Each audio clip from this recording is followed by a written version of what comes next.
Act 5, Scene 2 is pretty straightforward. Basically, for the next couple of scenes, we're going to alternate between the army moving on the castle and Macbeth within the castle preparing his fortifications and doing those sort of preparation type things. Importantly, basically, we get the only important quote really in this section is what I've got here on the screen in a rather blurry photo.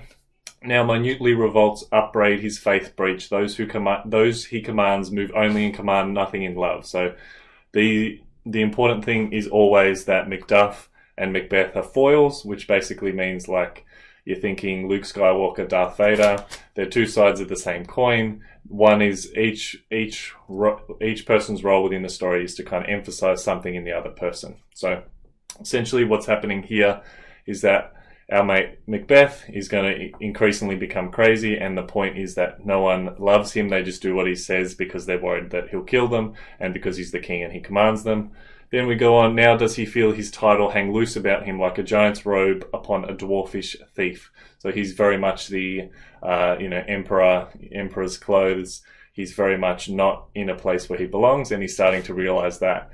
And also, I guess it's important as the piece goes on, as the play goes on rather, that importantly Macduff is still surrounded by people that he trusts, whereas Macbeth, importantly kind of the people that he's sharing with are kind of moving down in the world because he's killed kind of all the people that he trusted and that would have supported him in this moment.